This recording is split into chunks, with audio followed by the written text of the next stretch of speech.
अस्सलामुअलैकुम dear students, I hope you are fine. This is lesson number 17 और हम anxiety disorders जो हैं उसको डिस्कवर करने वाले हैं।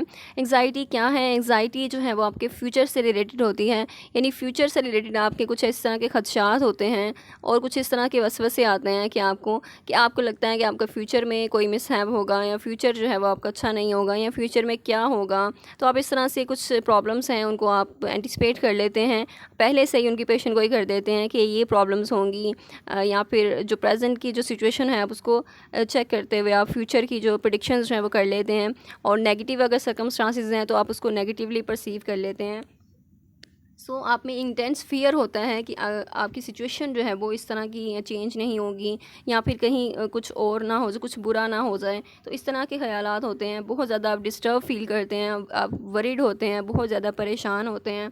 और इसमें फिर आपकी जो फिजियोलॉजी है वो भी चेंज हो जाती हैं, जिससे आपको एंग्जाइटी यानी ये डिसऑर्डर डेवलप हो सकता है। और ये मोस्टली फ़ीमेल्स में होता है, और यानी बहुत ज़्यादा इंटरनलाइज जो लोग करते हैं या बहुत ज़्यादा ओवर थिंकिंग करते हैं, ये उन लोगों को ये डिसऑर्डर होता है। और एंग्जाइटी और फियर में क्या डिफरेंस है? फ़ियर जो है वो नॉर्मल कंडीशन है, यानी आपकी जो रियल अगर कोई इवेंट उस तरह का है देन आप फियर जो है वो फील करते हैं। लेकिन अगर आप एंटिसिपेट कर रहे हैं, आपको वो इवेंट जो है वो अभी अकर नहीं हुआ, देन आप उसको यानी फ्यूचर को लेकर आप थ्रेटफुल फील कर रहे हैं कि थ्रेट है आपको कि ये चीज़ ना हो जाए, तो वो आपकी एंग्जाइटी है। और एंग्जाइटी में आपको वो मसल टेंशन होगी, फ्यूचर जो डेंजर है उसको आप प्रिपरेशन जो है उसकी करना स्टार्ट कर देंगे, और हालांकि आप उसमें श्योर नहीं हैं कि वो चीज़ होगी या नहीं होगी। इवन जस्ट आपको एक ख़याल आता है कि वो हो सकता है, एंड आप उस पर भी डिपेंड करते हैं कि वो बहुत ज़्यादा फ़ियरफुल सिचुएशन में चले जाते हैं। इंटेंस फियर्स जो है वो आप पहले से ही उसको फेस करना स्टार्ट कर देते हैं, हालांकि आपकी सिचुएशन जो है वो भी रियल नहीं है। और हम सब अपनी लाइफ में फ़ियर और एंग्जाइटी फ़ील करते हैं, लेकिन अगर ये इंटेंस लेवल की हैं देन आपकी जो फंक्शनिंग है वो इम्पेयर्ड हो सकती हैं, और आपके ये डिसऑर्डर जो है वो उसके ट्रीटमेंट की ज़रूरत होगी देन। और इसमें नॉर्मल फ़ियर या एंग्जाइटी है, और ये किस तरह से होता है। और इसमें नॉर्मल जो फ़ियर है जैसे उसकी ड्यूरेशन जो है वो ब्रीफ सी होती है, वो जस्ट आपके जो रियल स्टिमुलस अगर उस तरह का आया है और उस सिचुएशन में आपको फ़ियर हो सकता है। जैसे आप जंगल में गए हैं, आपने कोई वहाँ पर जानवर देख लिया बहुत डेंजरस है या शेर देख लिया है, देन आप उस सिचुएशन में फ़ियरफुल फ़ील करेंगे। और लेकिन अगर आप उससे बच जाते हैं तो उस सूरत में आप रिलैक्स हो जाते हैं। लेकिन एंग्जाइटी में जो है वो बहुत ज़्यादा आपको फ़ोबिया फ़ील होता है, बहुत ज़्यादा डर जाते हैं, इवन कि आप उसकी पिक्चर देख के भी डर जाएंगे, या फिर आप उसके जो टॉयज़ हैं वो भी देख कर डर जाएंगे। तो ये है एंग्जाइटी, यानी आप इसकी जो एक्सप्लेनेशन है वो फ़ियर से अलग है। और फ़ियर तो है वो नेचुरल कंडीशन है, लेकिन जो एंग्जाइटी है वो बहुत ज़्यादा रियलिटी से दूर हो जाती है। इसमें डिफरेंट टाइप्स हैं एंग्जाइटी डिसऑर्डर्स की, जिसमें सेपरेशन एंग्जाइटी डिसऑर्डर है, सेलेक्टिव म्यूटिज़म है, स्पेसिफिक फ़ोबिया है, सोशल एंग्जाइटी है, पैनिक है, और अगोराफोबिया है, जनरलाइज एंग्जाइटी डिसऑर्डर है, और सब्सटेंस मेडिकेशन इंड्यूस्ड है। सेपरेशन एंग्जाइटी डिसऑर्डर क्या होता है? जैसे कि हमें नेम से ही पता चल रहा है, सेपरेशन मींस जब भी आप सेपरेट हो रहे होते हैं किसी भी सिग्निफिकेंट पर्सनालिटी से, या फिर कोई भी इंपॉर्टेंट पर्सनालिटी या फिगर है आपकी लाइफ में, या फिर आपका घर जो है आप उससे सेपरेट नहीं होना चाहते, ये इंटेंस लेवल की एक एंग्जाइटी होती है। इसमें आप अपने घर से दूर नहीं रह सकते हैं, आप अपने जो फैमिली है उससे दूर नहीं जाना चाहते हैं, आप अकेले जो है वो नहीं रहना चाहते, दूसरों के साथ रहना चाहते हैं, किसी से सेपरेट नहीं होना चाहते।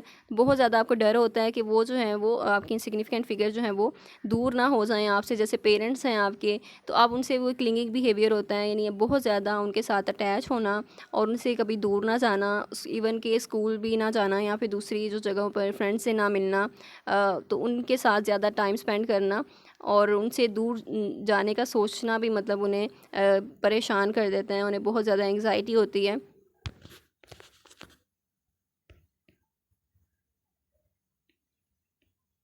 डायग्नोस्टिक क्राइटेरिया है इसका कि इसमें आपको बहुत ज़्यादा डिस्ट्रेस है, बहुत ज़्यादा वरीड हैं आप, जब भी आप सोचते हैं कि जो सेपरेशन है ये घर से आप दूर जाएंगे या फिर आपकी जो अटैचमेंट फिगर है आप उससे दूर जाएंगे, तो ये चीज़ आपको बहुत ज़्यादा परेशान कर देती है और आप एक्सेसिव वरी यानी बहुत ज़्यादा परेशान हो जाते हैं कि आप उसको डरते हैं कि कहीं आप उसको खो ना दें या फिर वो आपसे दूर ना चले जाएं, या फिर वो कहीं बीमार ना हो जाएं, कोई डिज़ास्टर ना हो जाए, डेथ ना हो जाए उनकी। तो इस तरह की बहुत ज़्यादा मतलब ख़यालात आते हैं, परेशान कुन ख़यालात आते हैं। एंड देन ये जो है वो परसिस्टेंट रहते हैं और एक्सेसिव यानी बहुत ज़्यादा और मुसलसल ये ख़यालात रहते हैं और आप इसको एक्सपीरियंस करते हैं, जिससे आपकी फ़िज़ियोलॉजी है वो भी चेंज हो जाती हैं। इस तरह आप अपने घर से दूर नहीं जाना चाहते, स्कूल नहीं जाना चाहते या फिर किसी काम पर नहीं जाना चाहते, बिकॉज़ आपका जो सेपरेशन है उसका फ़ियर बहुत ज़्यादा होता है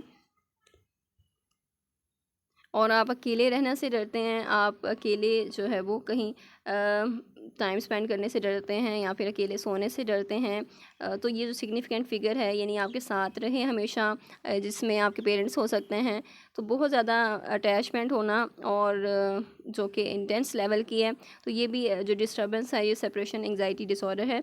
एंड देन कुछ नाइटमेयर्स होते हैं कि जिसमें आपको लगता है कि आप उससे दूर चले जाएंगे और सेपरेट हो जाएंगे। इस तरह से कुछ फ़िज़िकल सिम्टम्स भी आते हैं फिर, जिसमें आपको हेडेक्स हो सकती हैं, स्टमक एक्स हो सकती हैं, नोज़िया, वॉमिटिंग वगैरह हो सकती हैं। एंड देन ये सारे सिम्टम्स जो हैं 4 वीक्स होते हैं बच्चों में और 6 मंथ्स तक या फिर उससे भी ज़्यादा एडल्ट्स में होते हैं।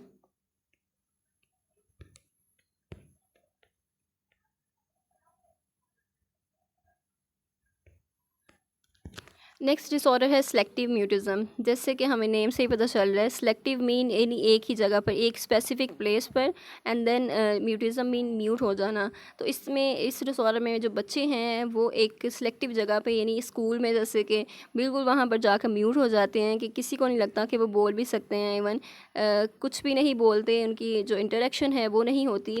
लेकिन घर पे वो बच्चे बहुत ज़्यादा बोल रहे होते हैं, बहुत ज़्यादा बातें करते हैं, टॉकेटिव होते हैं और बहुत ज़्यादा शरारतें भी करते हैं। यानी इस तरह से ऑपोजिट उनको बिल्कुल स्कूल में देखकर लगता ही नहीं है कि वो घर पे भी ऐसे हो सकते हैं। सो ये है कि सिलेक्टिव म्यूटिज़म के सिलेक्टेड जगह पे आप बिल्कुल म्यूट हो जाते हैं और ये बच्चों में ये डिसऑर्डर होता है। और ये early version social anxiety disorder का है, यानी सबसे पहले जो है वो सेलेक्टिव म्यूटिज़म होता है, उसके बाद आप एडोलसेंट्स में ये दूसरा जो डिसऑर्डर है जो सोशल एंग्जाइटी डिसऑर्डर है वो भी डेवलप हो सकता है इस तरह की पर्सनैलिटीज़ में।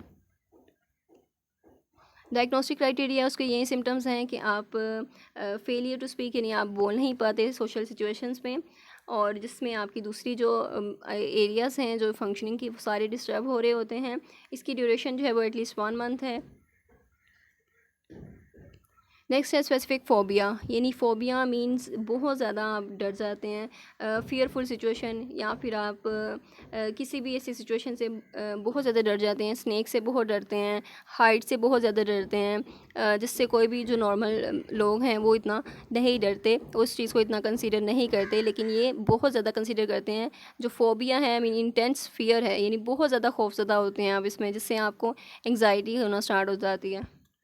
और इसमें आप किसी एक चीज़ के बारे में फ़ोबिक होते हैं, जिसमें आप हाइट हो सकती है या फिर कोई एनिमल हो सकता है और वाटर हो सकता है, इवन कि ब्लड हो सकता है। तो ये सारी चीज़ें जो है वो फ़ोबिया में आती हैं, यानी आपको किसी भी चीज़ से फ़ोबिया हो सकता है जो कि आपको डिस्टर्ब कर देती है बहुत ज़्यादा, और जो इंटेंस लेवल पे आपको डिस्टर्ब कर रही होती है, आपको एंग्जाइटी हो रही होती है उससे। और हमेशा ही इस तरह होता है, यानी हर जो फोबिक ऑब्जेक्ट है वो हमेशा एंग्जाइटी कॉज करता है, और जिसकी वजह से आपको एंग्जाइटी होती है, और वो परसिस्टेंट लेवल की है, मुसलसल है और इंटेंस लेवल की होती है।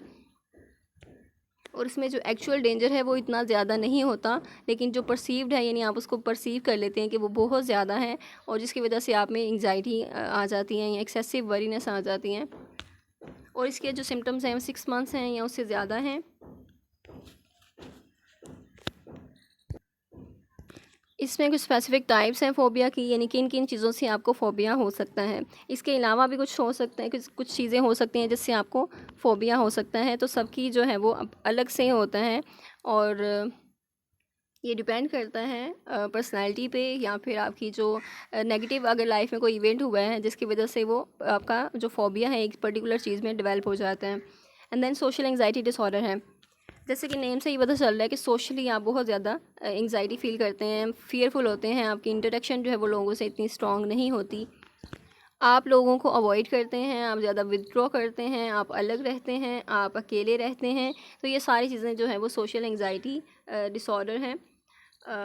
यानी आप बहुत ज़्यादा शाइनेस होते हैं, लोगों से इतना इंटरेक्ट नहीं करते, सोशल नहीं होते, और पब्लिक में परफॉर्म नहीं कर पाते, पब्लिक में आप खा नहीं पाते, और इस तरह से पब्लिक में जो है वो आपको बहुत ज़्यादा एंग्जाइटी होती है, आप रिलैक्स फील नहीं कर पाते।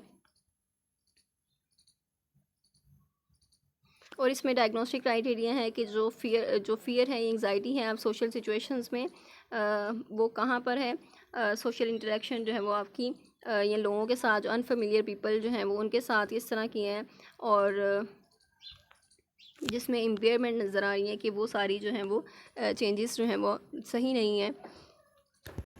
इसमें इंडिविजुअल जो है वो बहुत ज़्यादा फियरफुल होता है। यहाँ पर इंडिविजुअल जो है वो नेगेटिव इवैल्यूएशन से फियरफुल होता है कि लोग उनके बारे में नेगेटिव सोचेंगे, और सोशल सिचुएशंस जो हैं वो उनमें फ़ियर जो है या एंग्जाइटी जो है उसका सबब बनते हैं।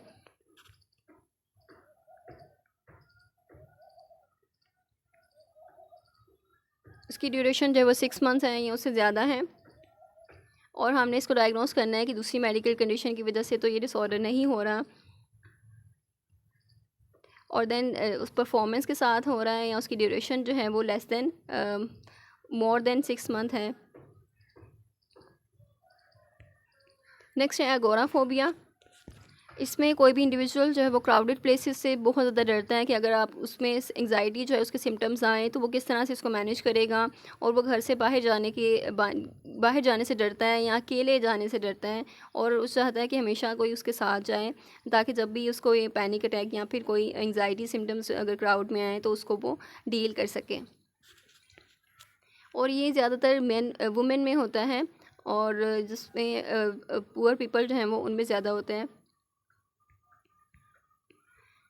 इसमें अचानक से सडन जो है एक्सप्लोजन ऑफ फियर, यानी बहुत ज़्यादा फियर या पैनिक अटैक आ जाते हैं पब्लिक प्लेस में। और इसका डायग्नोस्टिक क्राइटेरिया है कि एंग्जाइटी जो है वो इसमें 2 और मोर सिम्टम्स नज़र आते हैं हमें। 5 सिचुएशंस होती हैं कि पब्लिक ट्रांसपोर्टेशन में हो सकता है, या ओपन स्पेसेस हैं, या इनक्लोज्ड हैं, जैसे कि शॉप्स हैं, सिनेमास हैं, या फिर आप किसी लाइन में खड़े हैं, या क्राउड में हैं, या फिर आप घर से बाहर हैं अकेले। और ये सारी जो सिचुएशंस हैं हमेशा आप एंग्जाइटी जो है उसको प्रोवोक करती हैं। इसके सिम्टम्स जो हैं वो 6 मंथ्स होने चाहिए या उससे ज़्यादा होने चाहिए, और ये क्लियरली एक्सेसिव होने चाहिए, बहुत ज़्यादा इंटेंस या परसिस्टेंट लेवल के होने चाहिए। देन आप इस डिसऑर्डर को डायग्नोस कर सकते हैं। I hope I made it clear. If you have any confusion then you can ask in comment section. Do share this video with other students ताकि बाकी students हैं उनके concepts भी clear हो जाएं. And if you want to learn more about it, so उस disorders को अलग से discover करने की videos भी बनाई जाएंगी. So उनके लिए भी channel को subscribe कर लें ताकि आपको videos जो हैं वो मिल जाएं टाइम पर. Thank you so much. अल्लाह हाफ़िज़.